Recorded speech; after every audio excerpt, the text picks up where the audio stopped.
to be an artist. I'm here with choreographer and creative director Shada Mass today, and she's running her own company, Mass Dance. We met ages ago at the Blue Elephant Theater where we were both performing, and today we're catching up and see what happened so far. Hi, Shada.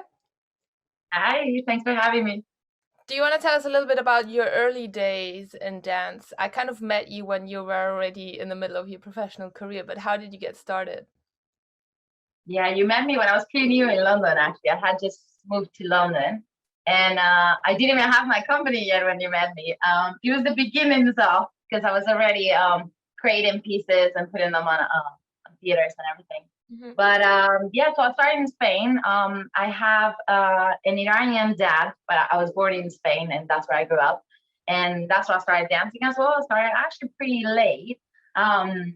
I was basically 16 by the time I started dancing, so it's pretty late. But the I guess the different thing I have is once I started dancing, I started choreographing. So from the beginning, I guess my career was always really focused in creating, and it was really clear to me that that was the interest inside of it.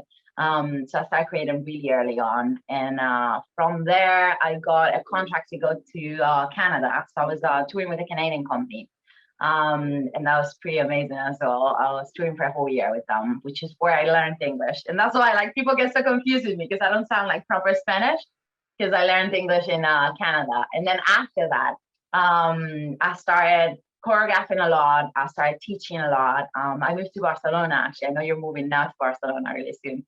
I moved to, after Canada, I moved to Barcelona where I was actually doing a lot of hip hop at the beginning. So my background is hip hop, and in Barcelona there's really strong contemporary as well. So I was working for a hip hop company there, and one of my teachers in one of the studios, I was like going to different studios to take classes. One of the teachers at the studios, it was a contemporary teacher. She saw me, and for some reason, she saw something in my hip hop because I was doing just hip hop. But she saw something in me. But she saw like the way I move. Like I don't know, I always had like really liquid movement or like really fluid, and she could see like some contemporary in my move. So we had a chat. She came to me and she was like, I know you're a hip hop dancer. I know that's all you do. But I see a lot of contemporary in your work. And I would love, she said, I have my own company. I just started my own company, contemporary. I would love it if you could come in. I have all contemporary and ballet dancers, but would you be willing to be the only hip hop dancer in my company? And starting to like kind of like play around with contemporary a little bit. And I was like, yeah, anything that is, for me, anything that is innovative, anything that is new, that is like challenging myself and like meeting new artists as well, because I was just surrounded by the hip hop people, like getting to know like people from other styles. It was pretty interesting. So I started actually working, I was on both companies. I had the hip hop company and the contemporary company. And on the contemporary company, it was really cool because they let me like, obviously she didn't know anything about hip hop. So she let me like create as well. So like a lot of times we created together and then I would put a solo on the show and stuff like that. So I started really like playing with contemporary, like really falling in love with it. And then some of my colleagues from the company started taking me to their classes, right? So like they were like, no, you need to do more contemporary. You're so good at it, blah, blah, blah. And they started taking me to the classes with them. And I just fell in love with contemporary to the point that I ended up deciding at some point to like dedicate my life to contemporary. But because I learned really early on to fusion, like my background in hip hop or like the different styles. Like at some point I did a little bit of jazz, then I did a little bit of ballet.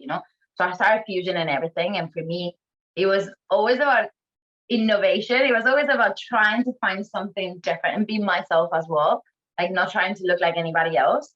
And that was really encouraging me from the beginning as well. So I kind of like found a way to like fusion everything and just keep creating.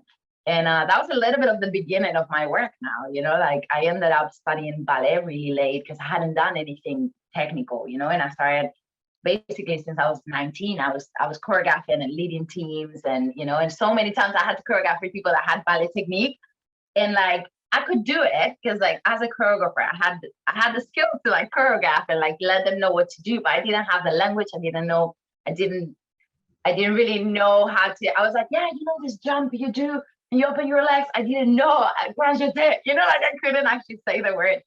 So it got to the point where I was working a lot as a choreographer and as a dancer, and I decided to stop for a bit and go to the conservatory and actually study contemporary and a lot of ballet, because I did it in Madrid. So I did it with the Cubans, and Cubans, you know, they're like the best with ballet. Yeah. So I got pretty good like a base, you know, like from the beginning. I was like, look, I don't want to be a ballet dancer. I know I'll never be, but I want to be able to choreograph properly, you know, and like have the knowledge of the repertoire, all the history of dance, you know, like there was so many gaps in, you know, because I had been more like of a hip hop dancer. It was more, you know, it was completely different. So the whole history of dance, all the methodology, and like all the, you know, the technical, you know, like now I just love to work with people from different styles. Like my company is actually a mix of ballet dancers, hip hop dancers, and contemporary dancers. And what I do, I call it contemporary fusion, because there's always like a fusion of styles. So for me, because there's so much fusion in me, it makes so much sense to have a company that's like so different, because like everyone brings like something completely different to the table, and it for me is a lot more interesting, you know.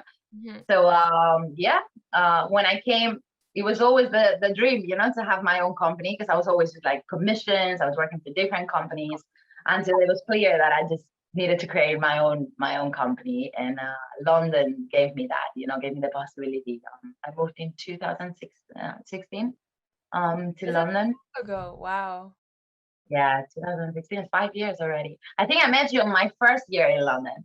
Yeah. So I would start to create things, but obviously every creation I would do, I would come with different dancers, you know. That's what I was used to, like different companies, different dancers. So I started doing that, and it got to the point where I was like, you know what, I just want to have my dancers, you know, like my team that I always work with. And I created it, let me see, it was March of 2019. So it was not long before the pandemic hit, really. And just before the pandemic, we started getting busier, and like it was starting to get like more interesting, and that's when we had to like kind of pause a little bit. But and same with the studios. I started teaching Face Dance Studios as it opened in London. Literally, I've been with them, like I've been part of the faculty from the start, and then now I'm teaching at Pineapple Studios as well. But yeah, the pandemic has been as well, you know, like all of us, like I've been lucky enough that I could work in Spain. So I've been back and forth between Spain and UK, in the UK. So the good thing is Spain opened the cultural venues first. It's exactly the opposite of here.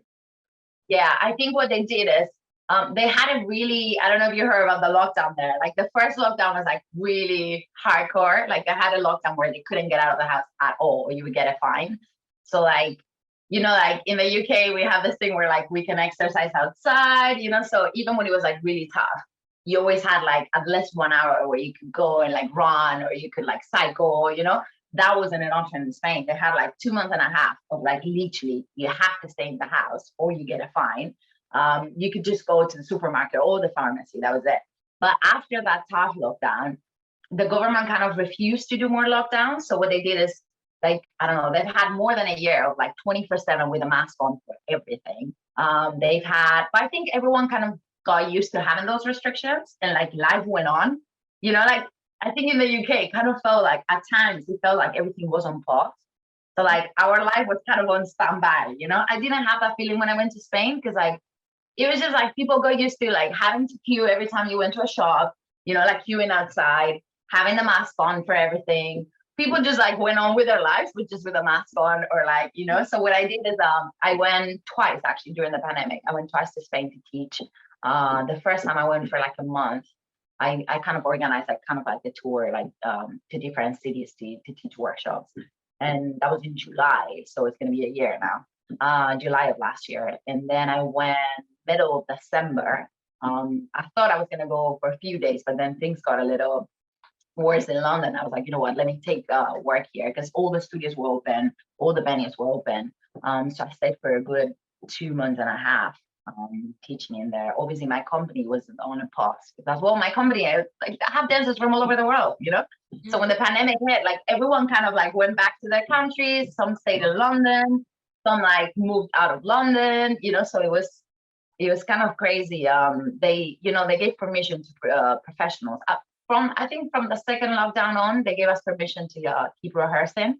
So at least we could like rehearse. The filming was allowed as well. So we were filming a little bit, most of it outdoors. So videography was fine, rehearsals was fine. So with the creation side, you know, the creative side was okay because we were creating, we were with whoever was in London. Because some of them, like as well, it was everything, you know, because you know it's been crazy because of Brexit as well. So some of my European dancers left because of the pandemic, and then they saw the situation with Brexit and decided not to come back to London. So it's a little bit tricky, you know. Yeah, but the same. I'm trying to organize something for next year, February. But I'm like, I don't even want to deal with a working visa, so I think I'm just gonna take musicians from Germany, which is a yeah, shame because in a way it used to be, you know, that's like it used to be how you travel. It's like for work.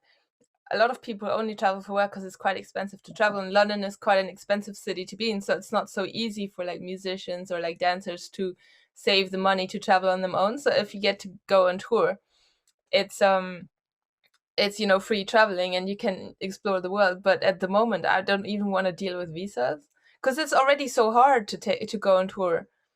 So yeah, it's just, yeah, but let's see how it turns out.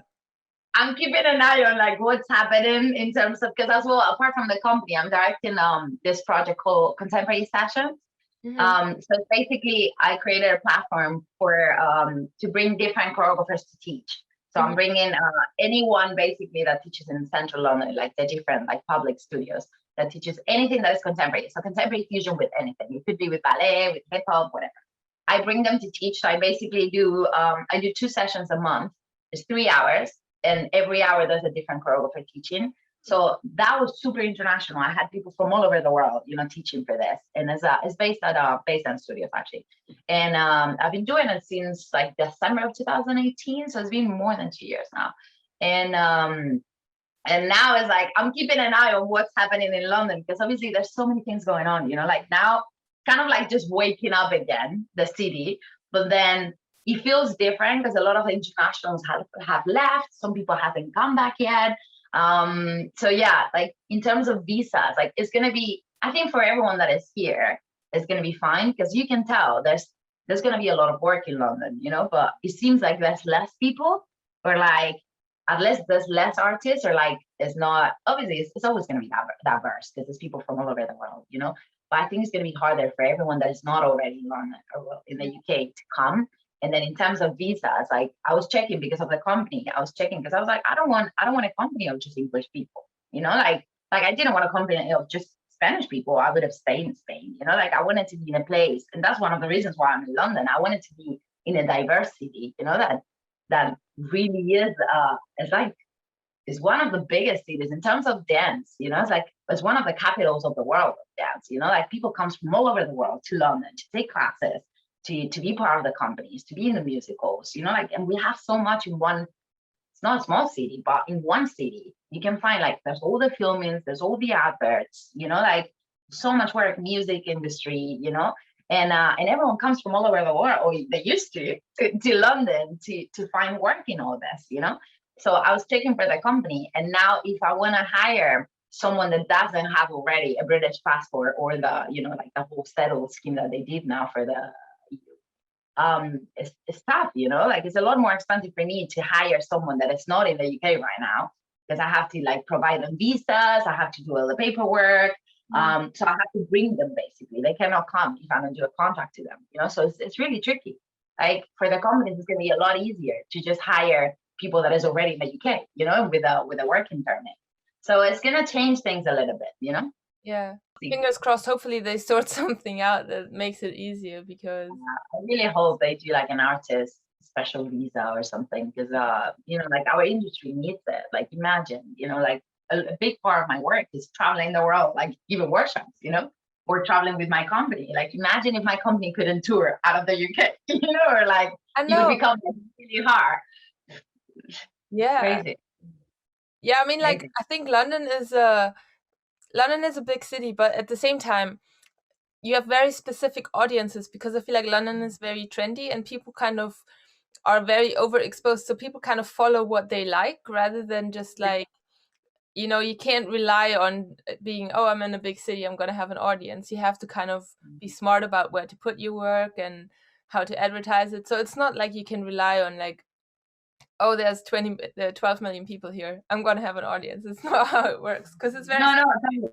You're totally right. There's so many things going on. There's so many artists from every. It's not just dance, like music, all the actors. There's so many, like all the musicians. So I mean, it's an interesting moment, because there's a shift there, and like we don't know what direction it's gonna take. It could be something really good, or it could be like in a way it feels like a way back in terms of like like it doesn't, like, to me, a world where you cannot travel, it doesn't make sense, in my mind. But as well, like, I don't know, I grew up in Spain, but I come from a Persian background. Like my dad is Persian, so my family is spread all over the world. And even my brothers, I have two brothers. One is in the US, one is in Spain. I'm the only one in the UK. My parents are in Spain. For me not to be able to travel, like right now, if I travel, I have to quarantine every time because of the restrictions in the UK. Imagine, like, every time I went to teach. So right now I'm trying not to take any bookings. Like, they're calling me from like different, I'm getting emails for like different studios. Like, can you come to this country and teach? And I'm like, no, right now. I'm not going to move from the UK for a while. Because, like, imagine if every time I go to teach, I have to quarantine for 10 days, and like there's like a billion PCRs and you have to do this and you have to do that. It's like, oh my God, like I can't just drop my company like that for so long, Yeah. Or like some of the studios as well, like, they don't want you to cover your class for too long. So I don't want to be gone for too long, because obviously I'm a Pineapple Studios, I'm Basic Studios. They're big studios, I can't just drop them for a long time. I mean, what I do is I always have my dancers cover my classes. So basically, I have 12 dancers. My dancers have been training with me. They kind of follow my kind of work. And if I need cover, there's always one of my dancers covering. But yeah, I feel like if I'm gonna go for a long time, I have to quarantine, so I'm kind of waiting until things are a little bit better to travel. But yeah, you know the deal. I think Germany is similar to Spain in that sense. I think Barcelona, I just know about Barcelona, there's so many dancers. Mm-hmm. Like flamenco, contemporary, tap dancers. It's got one of the biggest tap scenes. I think probably the biggest tap scene after the States. Really? You think so? Yeah, Wow. yeah. Because they've got this Okay. big school, there's a lot of tap dancers, and the theater also puts on a lot of tap shows. Did you ever like experience how the independent artist sector is in like Barcelona or Madrid? Is it like London or is it smaller? I think in general it's a little tougher in Spain, just because there's not as much backup from the government. So there's not so much funding. In the last years they've been cutting the funds a lot, like the funds that they dedicate to dance a lot. So all the smaller companies, there was so many. Like, I remember I lived in Barcelona for 5 years. I remember so many small companies. A lot of them in the last years they kind of stopped working, because it became really tough. In there they have a Generalitat. They gave a lot of funds to little companies, so there was a lot of funded work that I don't see so much. It's been tough in the last years. I think in general, I know in the UK we keep fighting for having more funds, blah, blah, blah, but compared to other countries, we're great. Like, it's a lot worse in other countries. There's a lot of funded companies, there's a lot of festivals, there's a lot of shows. Well, let's see what happens with the theaters now. But in general, I see more support towards the arts. And come on, like, just the musical industry is massive in here. Like, it moves so much money, there's so much work. And there's always people coming and going because of the musical. So in general, I think in Spain we're a little bit behind in that sense, of having enough backup, so there's all the little companies have it a little bit harder. So there's a lot of freelance dancers just working for this, like doing different gigs, like you find people that is like working in different companies just to get enough work, and stuff like that, or like a lot of travel as well. I think Madrid and Barcelona, a lot of the dancers and the choreographers are traveling around as well. So in that sense, I think Madrid is closer to the way we do things in London, in the sense of people go, it's like teachers workshop outside, like in other countries, they come back. A lot of for example, in Barcelona, they like, because there's a really strong hip hop. That's why I went to Barcelona, because hip hop was like really, really strong. Like all the choreographers and the dancers went to went to train in Los Angeles. Like they would always dedicate like 1 whole month or 2 months in the summer, like every year, to go to Los Angeles and, you know, like train with the best. Or they would come to London as well and train. So then they would bring everything back to Barcelona. So the level was pretty high, you know. But in terms, so the training, I think in Spain is really strong. Same with all the technical styles, you know, like ballet. They have like amazing training for contemporary, really amazing training. But then in terms of work, a lot of the professionals were going, you know, to other countries because it was a little limited in that sense. So, I mean, I haven't been in Barcelona in a while, you know, like I left Barcelona, I think in 2010. So it's been a while. It could have changed a lot. But I mean, Spanish people are super resilient, you know, like they'll adapt and they'll go whatever, there's work, you know. So yeah, there's a lot of freelance professionals. You love it. You're gonna love it. Oh, yeah, I've been there. I've gone there, but never for like longer. I was always there for like a week at a time for like a tap festival or a workshop. And I think when you go there for like longer, because now I'm going for like a little over 3 months. I think you explore, like you kind of get to know a city differently if you're there for longer than a week, because for a week you're just a tourist. By the time you figured out how to order your coffee in Spanish, you're already leaving again. You're gonna be like meeting the locals as well, going to the, you know, like they'll take you to all like the parties. There's so many, like you're gonna have like top parties, you know, like there's so many things, like they will take you to the places. I'm gonna be fat when I come back, is what you're saying, because I'm gonna eat so many tapas. But no, trust me, you're gonna love it. It's really nice. I think it's also Barcelona for me is a lot of all types of arts. There's a lot of because there's Gaudi, there's a lot of like museums. And I think Salvador Dali's the Salvador Dali Museum is only an hour away. Yeah, and you have like, the nice thing is like you have the beach right there by the city, you know, as well. So there's like different environments inside of the city. There's a whole like business side, then you have like all the artistic stuff, you know, like Ramblas is like super cool. Like, I don't know, the center, like all the, I don't know, it's like a big city, but then at the same time you're like 10 minutes away from the beach, you know, or like it's really, really nice. Food is amazing. People is really nice. You love it, for sure. And you're right. There's a lot of I think like for me, I'm from a smaller city. I'm from Bilbao, so that's where it's the Basque Country, it's the north of Spain. So I came from like smaller city, but then I'm a jungle girl. You know, like it seems like really early on, I always try to be in the big cities because that's like where the madness happens. I just kind of like, I think I was actually looking for the diversity always, you know. So the bigger cities always had like the more like all the styles and people coming from all over the world to work there, you know, because yeah, you find that in Barcelona and Madrid, you know, there's people coming from all over the place. And I didn't see that much that in my city, you know. It was just people from my city basically. Not a lot of people moves from, I think it's got better now, but you know, you didn't see people from all over the world in there, you know. And that's something that I really like from Barcelona, you know. There's people from all over the place. And yeah, that's really artistic. You will love it. I'm sure you're gonna do really, really well in there. And you will meet a lot of artists from there. So I think people, wherever you go, people takes you to the opportunities. So it is a lot about networking. Whatever you are, it takes some time, you know. I think 3 months is pretty good because the first month is gonna be like kind of trying to understand what the opportunities are, you know, meeting people, getting to know the places. And then I think from the second month on, that's where the magic happens, you know. But I think it's the same. I think when you met me in London, I was kind of in that beginning phase, you know, of like meeting people, going to different places. And then once you start meeting people, they start telling you about where to go and all that. I think it gets more interesting. So when you came to London, you said like when we met was when you just came to London. How did you figure out about the show? Because I felt like you already had your company. I mean, now you just said it was just dancers you put together for this show. Yeah. But were. Like if there was they were organized. I think they were all Spanish dancers. So it was the dancers that was the first, probably was the first like 6 or 7 months of being in London. And at the beginning, I didn't know that many dancers in here. So like, I was already like really clear that I wanted to focus my career in choreography. I wasn't dancing so much myself anymore. I mean, I was still taking classes and training and everything, but I wasn't so focused on like getting shows for myself or getting into a show or, getting into a company. Like it was really clear to me. I wanted to, like create my own company, have my own thing.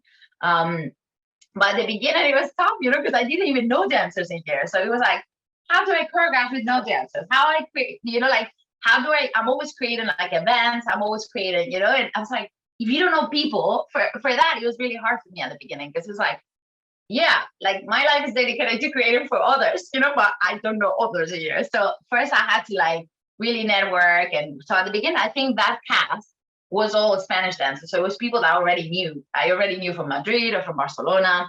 And but yeah, I think I found out, let me think. The piece we danced in there actually was I created a piece about domestic abuse.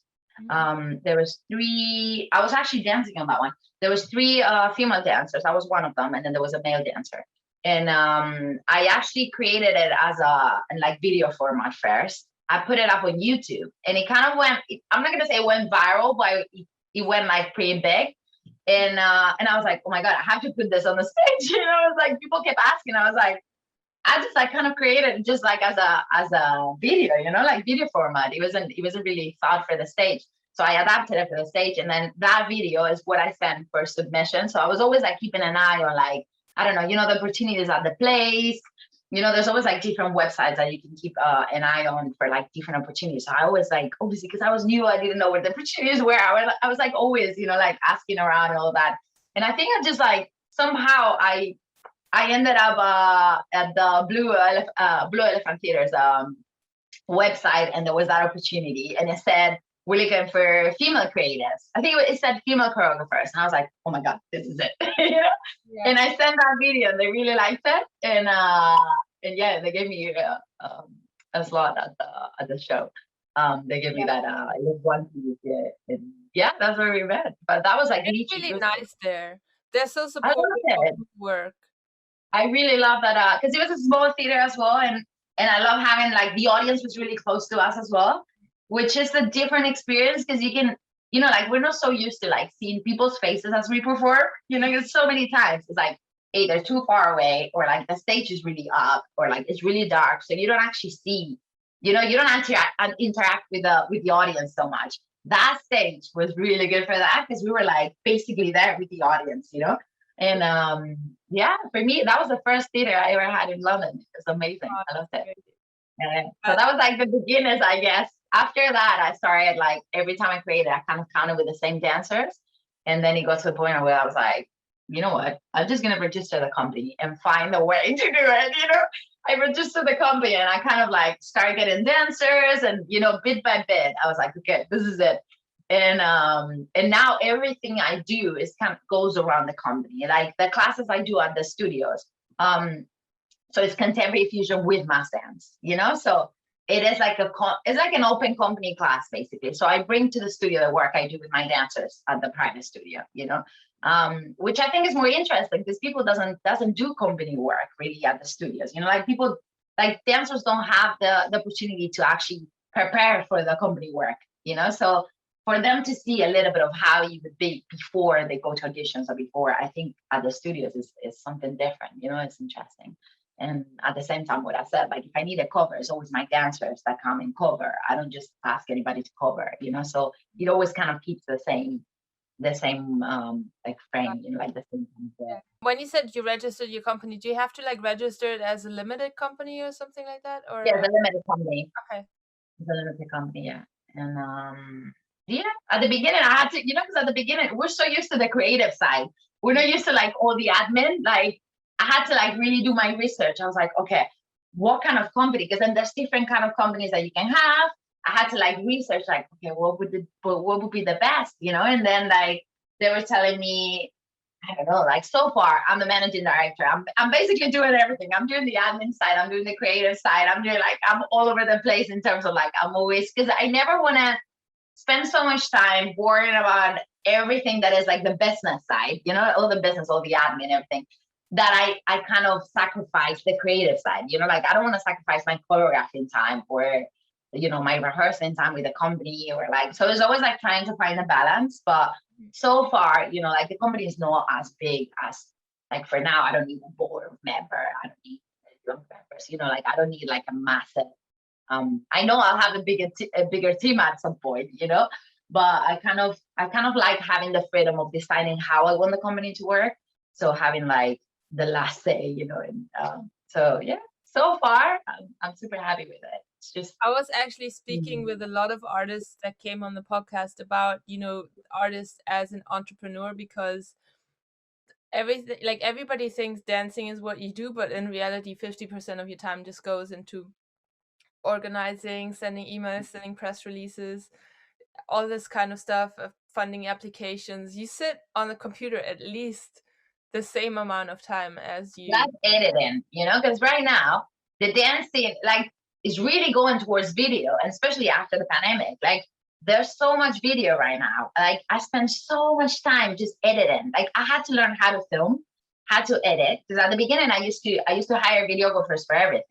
Because you know, like for anything I would do, any workshops, anything I would do with a company, I would always hire videographers. Now I hire videographers when it's really like something really big that I just created with a company, or like for certain things, like for special things, I hire videographers because obviously you want an expert to be in like the proper equipment, you know, and you want an expert editing and everything. But there's so much stuff that I do myself now, or my dancers. So like I kind of did my research to find like what equipment I could have that wasn't like massive or like super expensive, but it would make me like, it would give me the freedom to like be able to do it myself. Because for example, when I travel, if I travel to different countries by myself or just with one assistant, I need to be able to do everything myself. So like I found a stabilizer that I could use for my phone. I found a phone that had a good camera. And then you realize just with a good camera on your phone and a little stabilizer, you can do so much yourself, you know, but you have to learn, how do I film so it looks professional?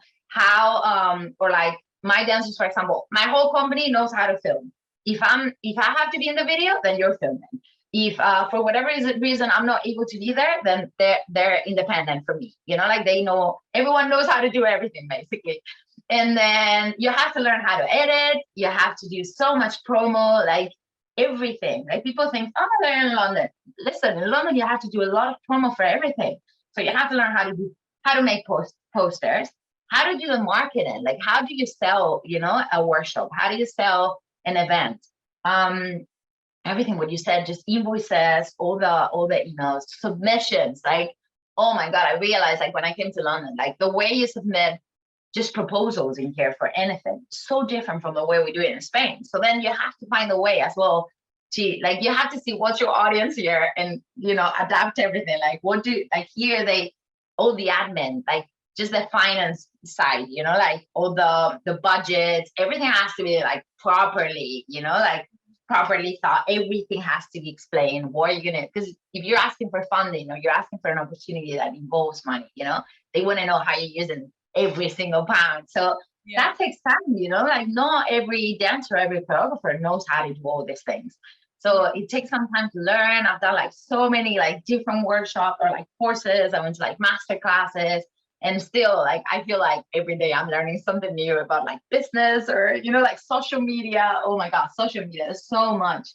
But yeah, it's like at the end of the day, you're not just choreographing or just dancing, you know, there's so much behind it. Do you do your own funding applications, or do you use like a producer? For what kind of, when you do like funding applications and stuff like that, and for your shows, do you use a producer for that, or do you do it yourself? Usually I do it by myself. Now I'm starting, I'm working on a proposal for the Arts Council at the moment, because I really feel like the goal is to have Arts Council funding for the company, which we don't yet. I think the ideal would be to have, apart from the Arts Council, and then some like private investor, you know, like an angel investor or something. That would be like the ideal for a company in the UK, I think. Which is where like what big companies do, you know, like Akanka and like Halfesh and English National Ballet. They have a lot of private investors as well, you know, like they have a lot of angel investors.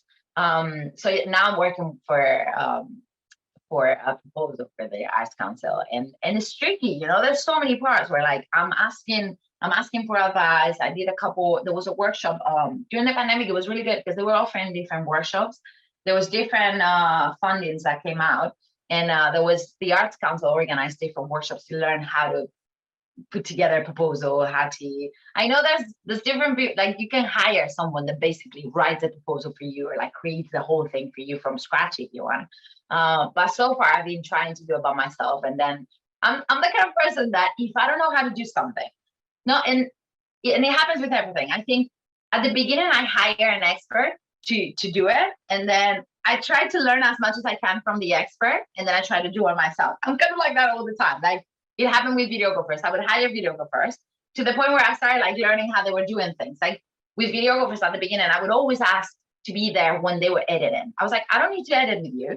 You edit, but can I watch? You know, so like obviously I would have my take in terms of like how I want to present this piece, how I want you to edit, like the order, or how I want the video to start. So I would tell them my opinion, and then I would let them do.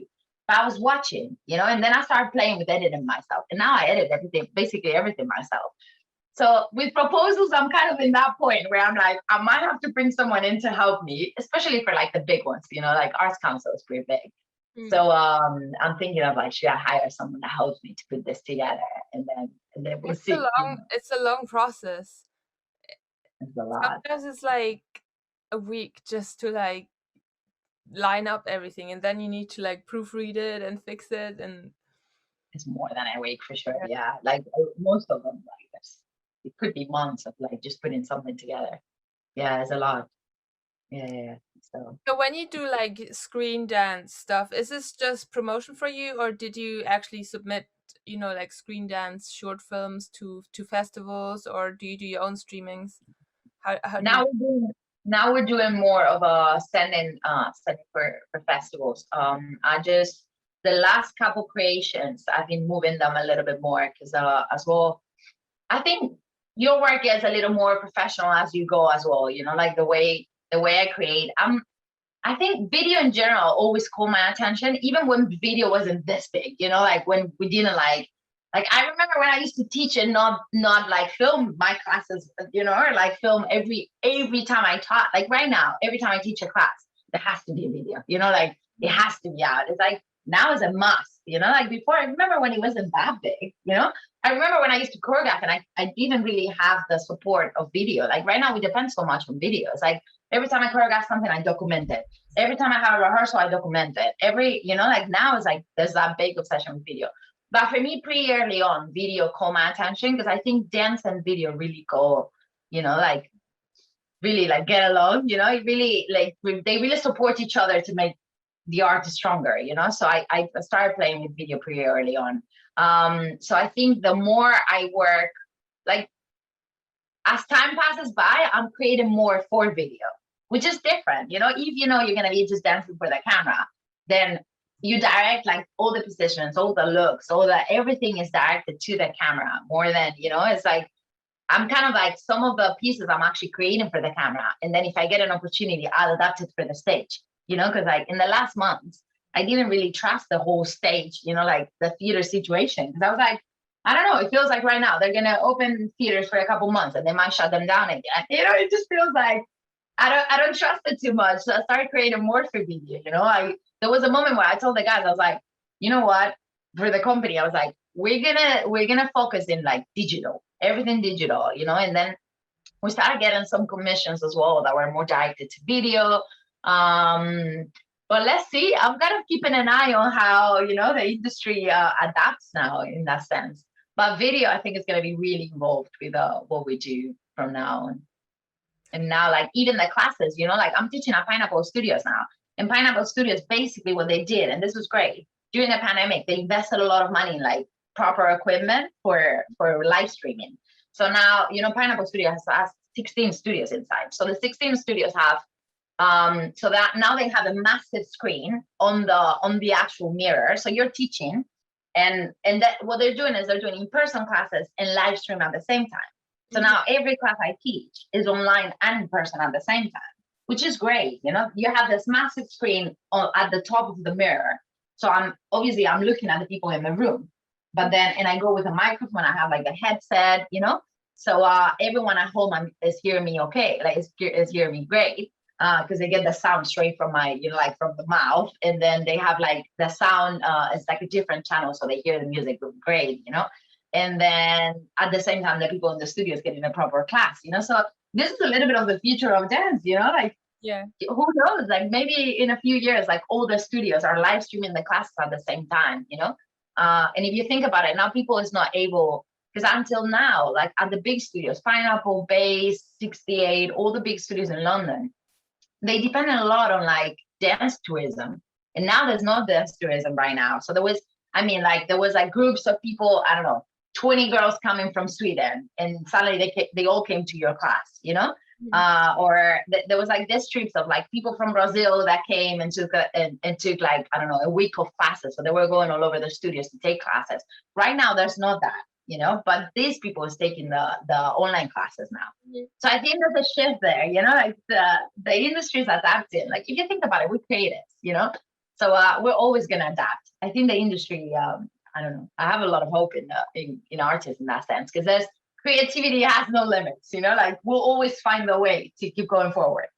So, but it's really interesting to see all the shifts, how like, okay, so people cannot travel, so we take the classes to them. So online, everything live stream, and it's really cool because you're actually at the studio. So the teacher, like for example, when I was teaching during the last lockdown, and I was at the studio with two of my dancers as assistants, I had two of my company dancers with me, and everyone else was at home. We were at Pineapple Studios, like we were allowed to go to the studio and work from the studio, but we weren't allowed to have anybody else with us. Yeah. So it was literally just the company at the studio, and everyone else was at home, and it was live streamed.